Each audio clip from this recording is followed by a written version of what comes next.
अगर आप भी शादी की खरीद की सोच रहे हैं या सोना चांदी में निवेश करने का मन बना रहे हैं तो बाजार के मौजूदा हालात देखकर आपके होश उड़ जाएंगे। जनवरी 2026 की शुरुआत ने ही बुलियन मार्केट में सुनामी ला दी है। सोना 1,42,000 प्रति 10 ग्राम पार कर चुका है और चांदी तो रॉकेट की तरह 3 लाख के करीब पहुंच रही है।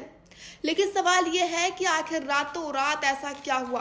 क्या यह सिर्फ एक बुलबुला है या आने वाले समय में सोना 1,50,000 और चांदी 3,20,000 तक को भी पार कर पाएगी? आज के इस वीडियो में हम उन 4 बड़े कारणों का विश्लेषण करेंगे जिन्होंने सोने और चांदी को अनस्टेबल बना दिया है।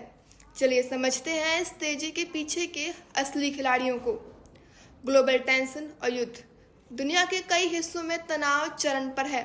मिडल ईस्ट को लेकर यूक्रेन तक और अब वेनेजुएला और अमेरिका के बीच बढ़ते खींचतान ने निवेश को डरा दिया है।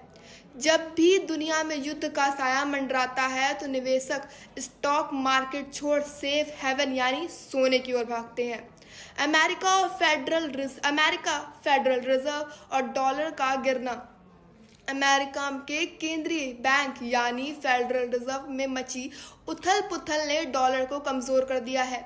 फेड प्रमुख के खिलाफ चल रही जांच और ब्याज दरों से कटौती की संभावना ने दुनिया भर के निवेशकों का भरोसा डॉलर से कम कर दिया है, जिसका सीधा फायदा मिला गोल्ड को। सेंट्रल बैंकों की भारी खरीदारी। सिर्फ आम लोग ही नहीं बल्कि चीन, भारत जैसे देशों के केंद्रीय बैंक भी रिकॉर्डर मात्रा में सोना खरीद रहे हैं। वे अपनी विदेशी मुद्रा भंडार को डॉलर से हटाकर सोने में बदल रहे हैं। डिमांड इतनी ज़्यादा है कि सप्लाई कम पड़ने लगी। चांदी की इंडस्ट्रियल डिमांड। चांदी की कहानी थोड़ी अलग है। यह सिर्फ गहनों के लिए नहीं बल्कि सोलर पैनल, ईवी और एआई चिप्स बनाने में भी इस्तेमाल होता है। 2026 में क्लीन एनर्जी की मांग इतनी बढ़ गई है कि चांदी की सप्लाई में भारी कमी आ गई है, जिससे इसके दाम आसमान छू रहे हैं। अब सबसे बड़ा सवाल, क्या यहाँ से कीमतें नीचे आएंगी? मार्केट एक्सपर्ट्स और मोतीलाल ओसवाल जैसे बड़े ब्रोकरेज हाउसेस का मानना है कि यह तेजी अभी खत्म नहीं हुई है। हालांकि तकनीकी रूप से देखें तो मार्केट ओवरबॉट जोन में है, यानी थोड़ी बहुत प्रॉफिट बुकिंग या हल्की गिरावट आ सकती है, जिसे बाय ऑन डॉप्स का मौका माना जाएगा।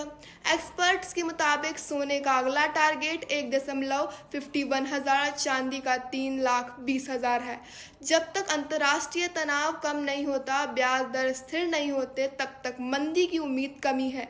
तो निष्कर्ष क्या है? अगर आप लंबी अवधि के निवेशक हैं तो सोना चांदी हमेशा से सुरक्षित है, लेकिन अगर आप शादियों के लिए खरीदारी करना चाहते हैं तो हर छोटी गिरावट का इंतजार करें। एक साथ सारा पैसा ना खर्च करते हुए टुकड़ों में खर्च करें। इस समय सबसे समझदारी भरा फैसला होगा।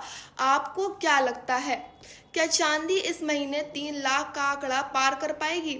अपनी राय मुझे कमेंट सेक्शन में ज़रूर बताइएगा और ऐसी ही मार्केट अपडेट के लिए मेरे चैनल को सब्सक्राइब ज़रूर कीजिएगा। धन्यवाद।